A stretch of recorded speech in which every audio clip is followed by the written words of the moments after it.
फिर एक निवेदन करूंगा। जीवन में अगर बहुत तकलीफ है, बहुत कष्ट है, आपको पहले भी कहा फिर कहते हैं, शिवरात्रि पड़ेगी। ये शिवरात्रि निवेदन करूंगा, अगर जिंदगी में थोड़ी सी तकलीफ है, दुख है, कष्ट है, परेशानी है, तो उस शिवरात्रि को हाथ से मत जाने। आपको पहले भी कहा कि क्या क्या वस्तु भगवान शंकर को हम रात्रि के समय पर चढ़ा दें, जिससे हमारा रोग समाप्त हो जाए, हमारी बीमारी समाप्त हो जाए, हमारे जीवन में सुख समृद्धि लक्ष्मी आ जाए। वो समर्पण का भाव। और शिवरात्रि आने में देरी है, और आपके जीवन में बहुत कष्ट है, बहुत कष्ट। महाराज 5 कमलगट्टे, 5 बेलपत्र तांबे के लोटे में जल भरकर रख लीजिए। सीधे हाथ पर उस कलश को रखो जिसमें 5 कमलगट्टे और 5 बेलपत्र रखिए।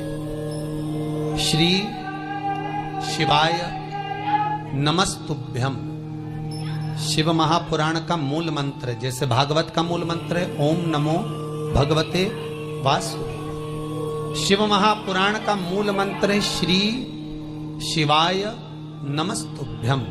इस मंत्र का 5 बार स्मरण कर कर आपको जो तकलीफ है उसको हृदय चित्त से धरकर मस्तक से कलश को लगाकर किसी एकांतेश्वर महादेव पर,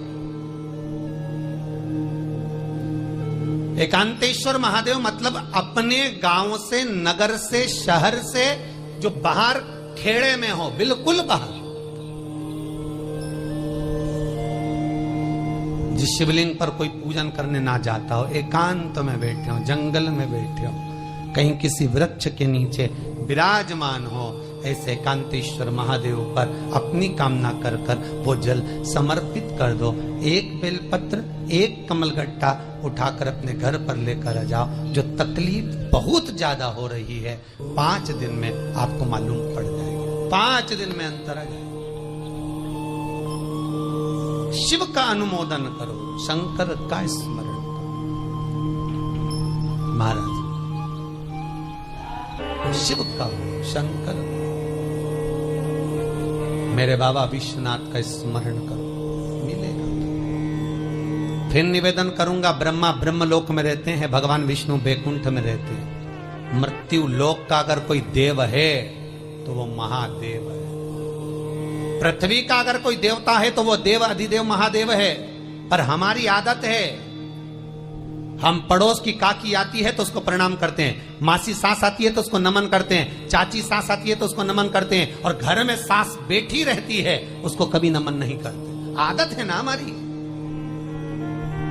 दूसरों को तो हम प्रणाम कर लेंगे पर घर की सास को नमन नहीं कर पाते। उसी तरह हम भगवान विष्णु का स्मरण कर रहे हैं, ब्रह्मा का स्मरण कर रहे हैं, सारे 33 कोटि देवताओं का स्मरण कर रहे हैं, पर भूलोक का इस देव अधिदेव महादेव का हम कितना स्मरण कर रहे हैं। हम तो भगवान शंकर के मंदिर में भी जाते हैं तो छल करते हैं। गए मंदिर में, वहां का लोटा उठा लिया, पानी भर लिया, शंकर जी को चढ़ा दिया। लोटा दूसरे का, पानी दूसरे का, मंदिर भी दूसरे, पानी दूसरे का, लोटा दूसरे का, शंकर जी पे चढ़ा रही।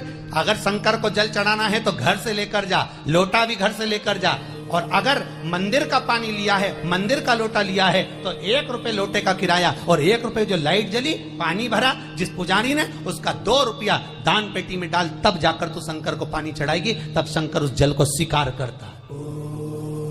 किसी की लगी लगाई थाली मिल जाए पूजन की और तुम सिर पे पल्लू लेके कुंकू चावल रोली बोली सब चढ़ा दो, और बेचारी वो बाद में आए तो देखे तो यहाँ सब साफ, तो क्या भगवान स्वीकार करेगा? भगवान ऐसा स्वीकार नहीं करे। फिर निवेदन है, बरसाती मेंढक मत बनो रे, अच्छे से सेवा करो, थोड़ी करो पर अच्छी करो। घर से पानी लेकर